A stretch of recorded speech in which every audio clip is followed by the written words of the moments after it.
नमो नमः। मम नाम नमिता प्रधान। अहम केन्द्रीय संस्कृत विश्वविद्यालय श्री सदाशिव परिसरे शिक्षाशास्त्री प्रथम वर्षे पठामि। अद्य अहम शास्त्रशिक्षण विषये किंचित वदामि। शास्त्रशिक्षण विषये व्याकरणशिक्षण विधौ किं भवति तस्य विषये किंचित वदामि। शिक्षण अधिगम प्रक्रियायां छात्रशिक्षकयोर्मध्ये याः अन्तर्क्रिया प्रवर्तते सा अत्यन्तं प्रमुखं वर्तते। अध्यापकस्य सम्प्रेषण प्रभावी स्यात्। अतः शिक्षकः बहुभिः उपकरणैः अनेकैः विधिभिः स्वकीयं सम्प्रेषणं प्रवर्तयन्ति। तस्यां दिशि शिक्षणविधयः बहु उपकुर्वन्ति।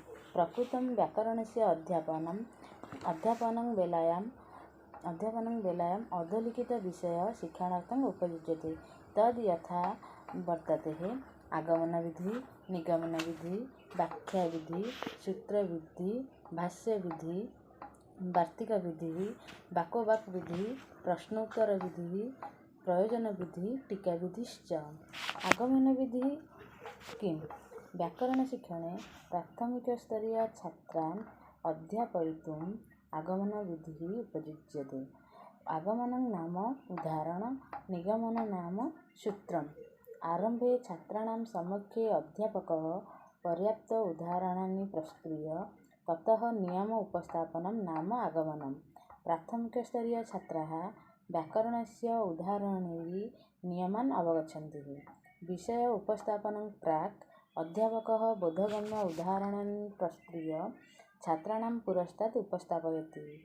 तैः प्रस्तुतैः उदाहरणैः छात्राः तत्रत्य नियमान् स्वयम् आकलयति।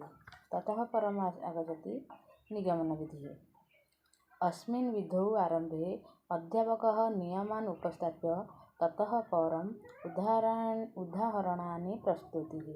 निगमनविधेः उपयोगः सामान्यतः उच्चस्तरे क्रियते। अस्मिन् स्तरे छात्राः उदाहरणानि स्वयं दातव्यः नियमान् अवगच्छन्ति।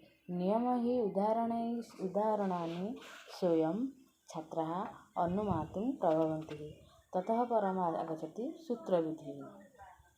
कस्यचित् विशालविषयस्य संक्षिप्तीकरणं वा संक्षिप्तेन उपस्थापनं भवति इति सूत्रविधिः। अस्मिन् विधौ व्याकरणस्य अनेकमहान्तविषयाः संक्षिप्तरूपेण उपस्थाप्यन्ते। उक्तं हि सूत्रं लक्षणं भवति अल्पाक्षरम् असन्दिग्धं सरवत् विश्वोन्मुखम् अस्तोभम् अनवद्यं च सूत्रं सूत्रो विदो विदुः। अत्र हि अल्पैः अक्षरैः